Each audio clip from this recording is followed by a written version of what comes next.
Hello friends, आज 23 दिसंबर है और एक हफ्ते की छुट्टी मैंने ले रखी थी कमिंग वीक के लिए। और प्लान ये था कि मैं जाऊंगा अपने होम टाउन प्रयागराज और वहाँ एक हफ्ते रहूँगा, आसपास घूमूंगा। तो वो प्लान मटेरियलाइज नहीं हो पाया। सो फाइनली टिकट्स वगैरह भी मैंने बुक करा लिया था, वो भी कैंसिल कर दिया। अब नया प्लान ये बना है कि मैं सोलो ही निकलूँगा और राजस्थान की तरफ जाने का प्लान है। राजस्थान की वो सिटीज़ या वो टाउन्स जहाँ पे कम लोग जाते हैं, मैं उस तरफ जा रहा हूँ। सो जो मेरी पहली डेस्टिनेशन है इस कॉल्ड झुंझुनू। फिर उसके बाद डिसाइड करूँगा कि आगे किस तरफ जाना है। मोस्ट लाइकली मैं थोड़ा और वेस्टर्न साइड में जाऊंगा towards Bikaner, not exactly to the Bikaner. तो अभी कुछ ऐसा फॉर्म प्लान नहीं है, बहुत ही रैंडम सा प्लान है। देखते हैं कहाँ तक पहुँच पाते हैं। सो ये है मेरी पहली डेस्टिनेशन, झुंझुनू का राउट। यहाँ गाज़ियाबाद से निकलने के बाद मुझे ईपीई पे एंटर करना होगा और ईपीई से मैं सीधे हरियाणा में एंटर करूँगा। दिल्ली होके नहीं जाएंगे। हरियाणा में एंटर करने के बाद फिर मैं आगे बॉर्डर क्रॉस करके हरियाणा का राजस्थान में एंटर करूँगा और झुंझुनू पहुँचूँगा। इनफैक्ट और डिस्टेंस जो झुंझुनू का बता रहा है गूगल मैप, ये बता रहा है 289 टू 90 या लगभग 300 किलोमीटर आप समझ लीजिए।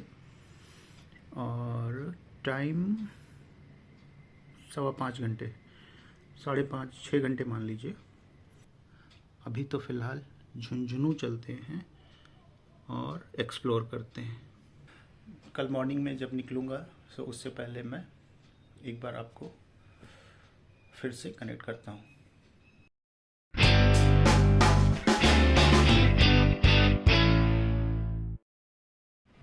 सो ये है मेरी प्रिपरेशन।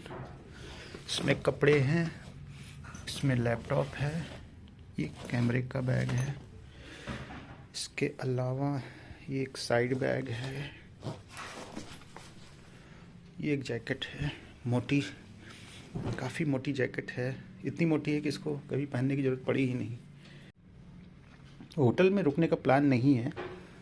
सो गाड़ी में अगर सोना पड़ा तो ये ब्लैंकेट्स, मैट और पिलो काम आएगी, अदरवाइज़ गाड़ी में पड़ी रहेगी, कोई दिक्कत नहीं है। सो चलते हैं, एक राउंड सामान पहुंचाते हैं, पहले ये वाला। सो सारा सामान ऐसे ही डाल दिया है बस। और अब जो एक इम्पॉर्टेंट चीज़ करनी है वो ये कि मुझे अपना पावर बैंक रिचार्ज में लगाना है, जो कि मैं रिचार्ज नहीं कर पाया था। चार्जिंग में इसको लगा दिया है, डैश कैम ऑन कर दिया है। ना मोबाइल को चार्जिंग में लगाते हैं और भोलेनाथ का नाम लेके अपनी जर्नी शुरू करते हैं। जय भोलेनाथ, यात्रा सफल कीजिए।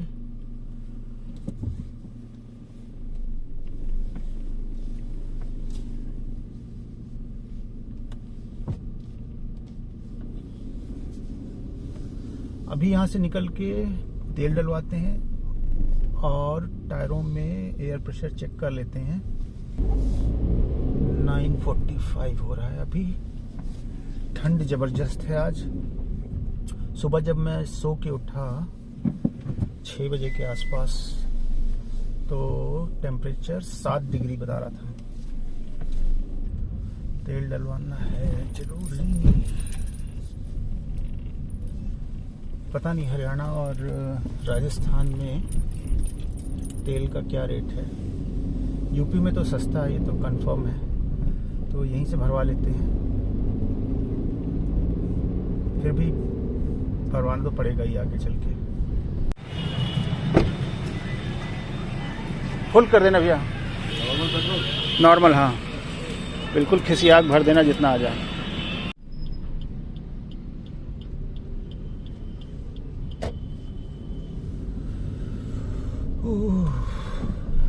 नहाने के बाद से अभी तक पैर ठंडा है। बड़ा भैया सो हम लोग ईस्टर्न पेरिफेरल एक्सप्रेसवे के बाद वेस्टर्न पेरिफेरल एक्सप्रेसवे पे गए। सेम रोड थी बट दोबारा टोल दिया, और अभी वहाँ से निकल के हम लोग NH11 पे आए। अब NH9 पे आए हैं, और इसमें हम लोग रोहतक के आसपास ही कहीं पे। ट्रिप मीटर 0 करने के बाद से अभी तक 100 किलोमीटर हम लोग चल चुके हैं। भाई साहब ने सीधे ले आके सेकंड लेन में एंट्री मारी है। थोड़ा केयरफुल होके चलने की ज़रूरत है। एटलीस्ट अब ड्राइविंग में बोरियत तो नहीं होगी। इस तरह के छोटे छोटे एडवेंचर्स होते रहेंगे। ये कुछ स्नैक्स लिए हैं चरने के लिए। रोहतक के पहले ये हवेली दिख गई, और यहाँ सबवे है, तो मैंने सोचा कि खा लेते हैं। और ब्रेकफास्ट भी लाइट ही बहुत किया था घर से, तो पेट में कुछ रहेगा। ब्रेड आप मल्टीग्रेन कर देना, और चीज़ एंड टोस्टेड। अपना वेजी डिलाइट आ चुका है, इसको खाते हैं और निकलते हैं फिर यहाँ से आगे। मेरे लिए ये one of the rare site है, क्योंकि साल में एक ही दो बार ऐसा मौका मिलता है जब इस तरह के खेतों को देखने का मौका मिलता है। एक्चुअली साल में एक दो बार।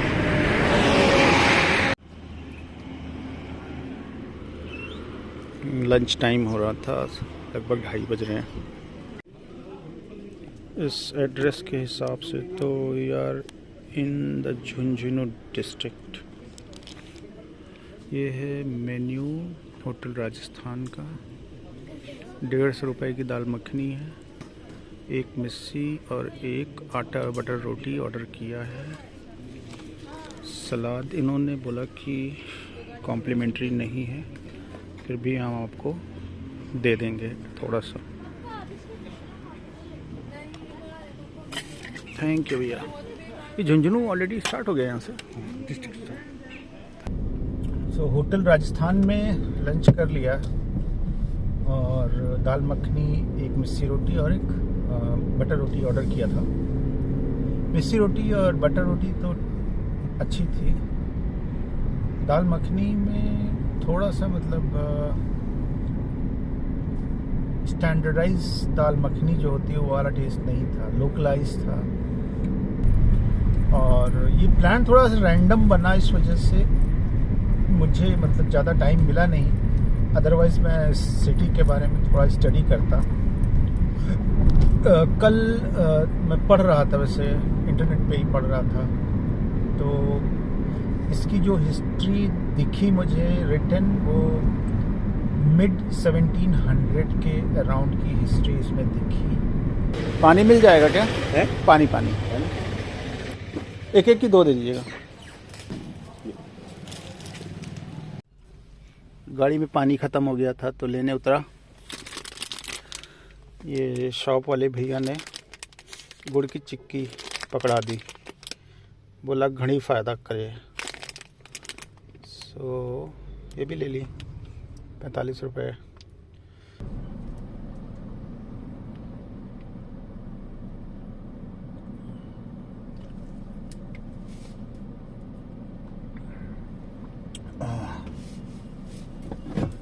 रोशनी सीधे सामने से आ रही है, तो बड़ा अजीबोगरीब लाइट हो रही है। इसको भर लिया जाए। इस बोतल को डाल देते हैं। ये बगल वाली सीट डस्टबिन बन गई है, जो कुछ आ रहा है सब वहीं जा रहा है। चला जाए।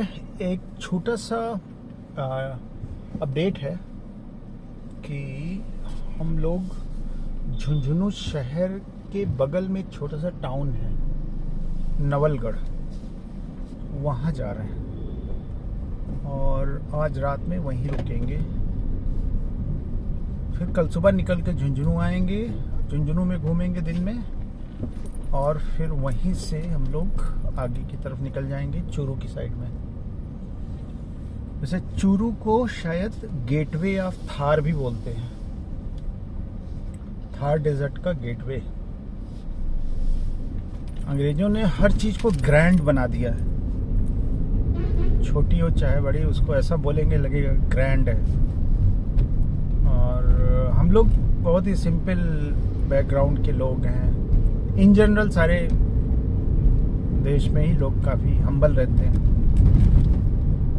तो अंग्रेज़ों की ये आदत अब धीरे धीरे हम लोगों के अंदर भी आ गई है, हर चीज़ों को ग्रैंड बनाना।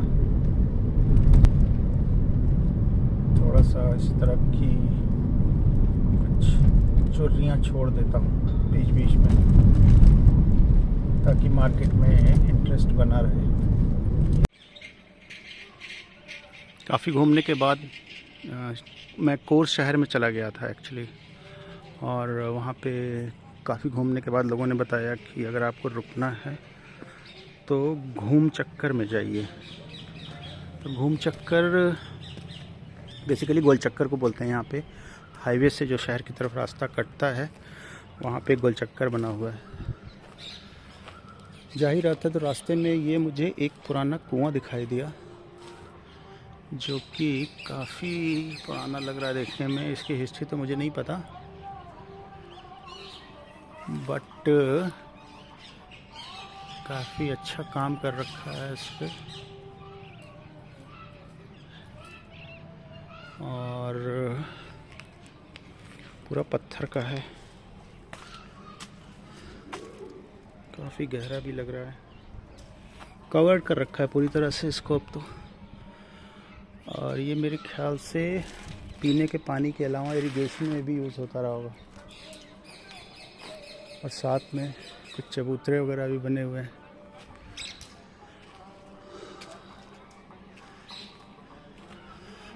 यहाँ पे वॉल पे पेंटिंग्स हो रखी हैं। और छत भी इसकी अच्छी है काफ़ी। और फ़ोन गिरते गिरते बचा। बहुत खूब, लाजवाब, काफ़ी फ़ोटोजेनिक है।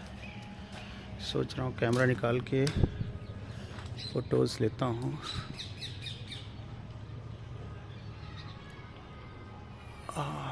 लाजवाब।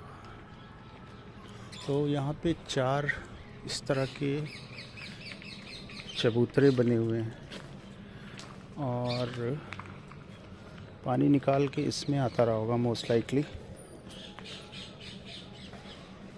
और ये फिर आगे इरिगेशन वगैरह के लिए यूज़ होता रहा होगा।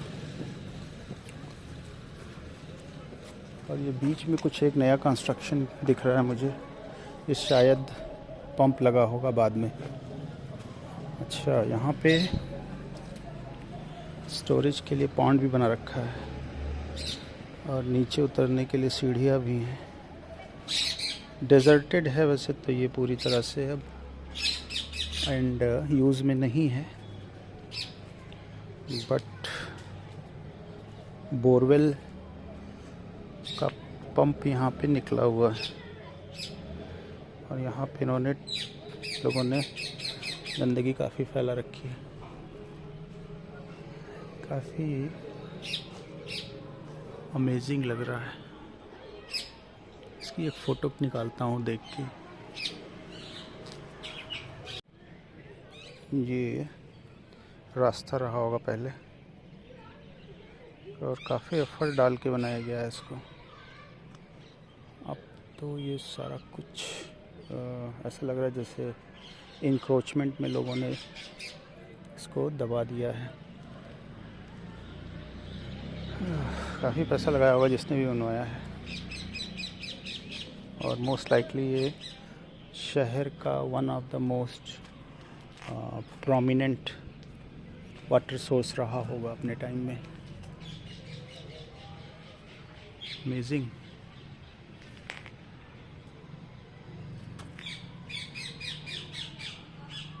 वाह।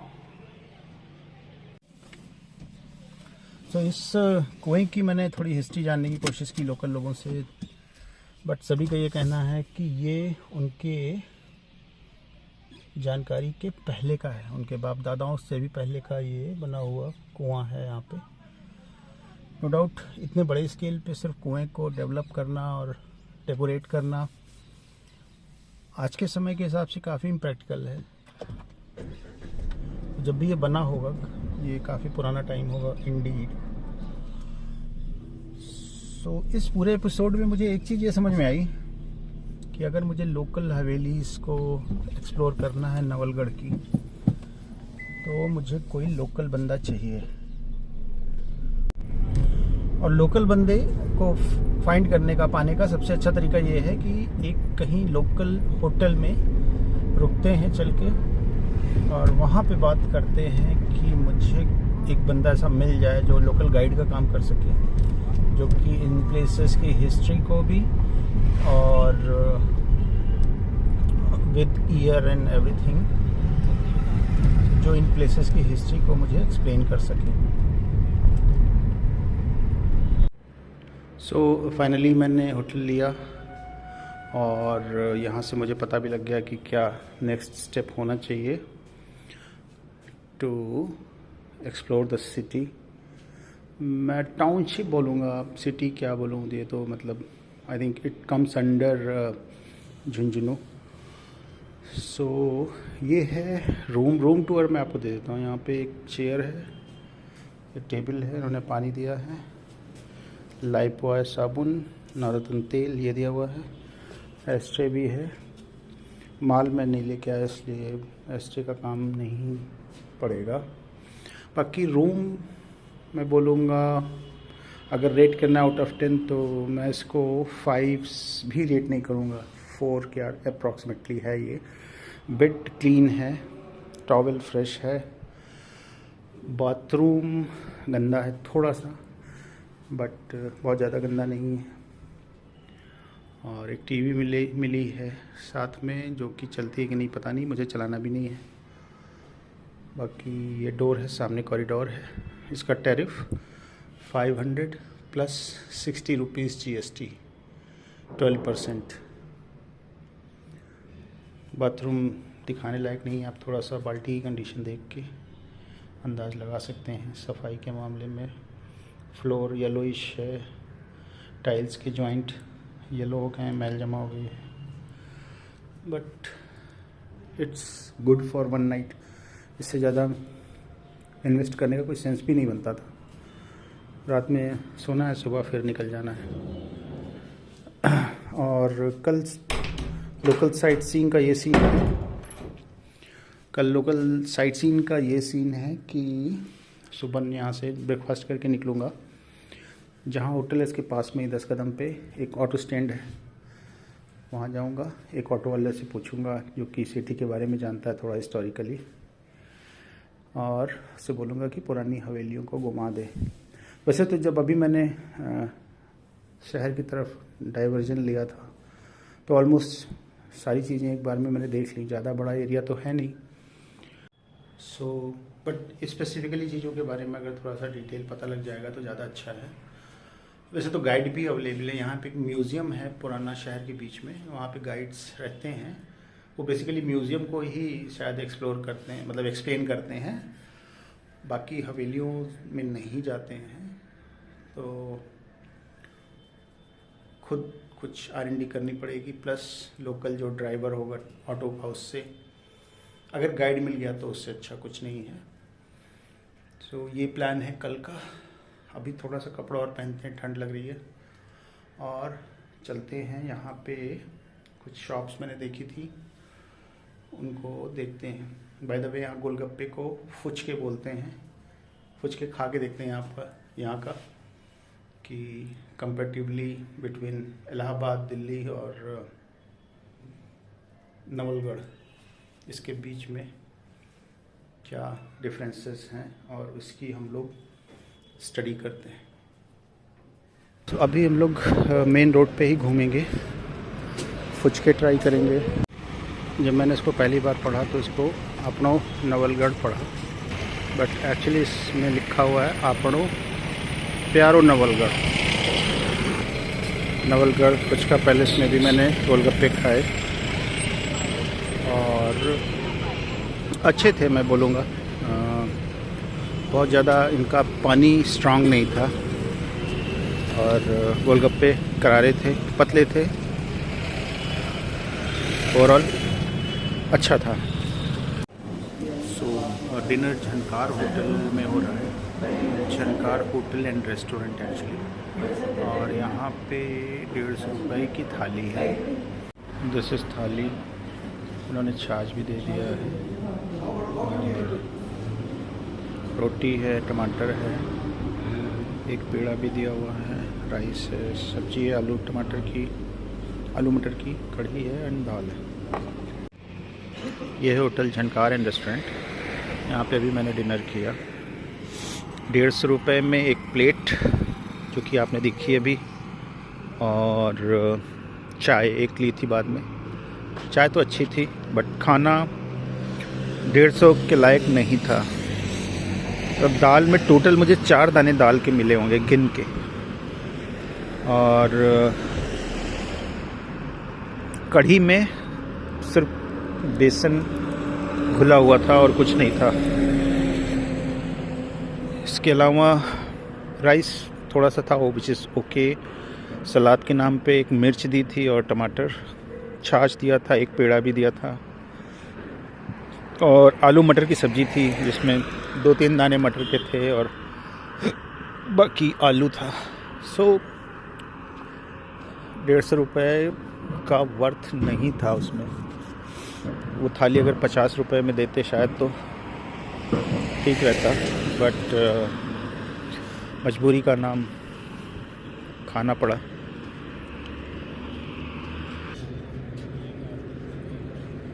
ये बछड़ा कुछ नाराज़ लग रहा है मुझे।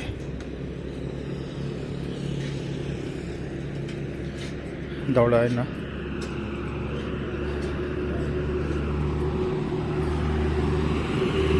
दौड़ाया तो नहीं उसने, वहीं खड़ा हुआ है। ये यहाँ का बस टर्मिनल है, बस अड्डा नवलगढ़ का। अच्छी चौड़ी सड़कें हैं और इंक्रोचमेंट नहीं है यहाँ पे, अच्छी चीज़ें हैं। चलिए एनीवे, आज के लिए इतना ही। जल्दी फिर मिलेंगे, कब मिलेंगे पता नहीं। तब तक के लिए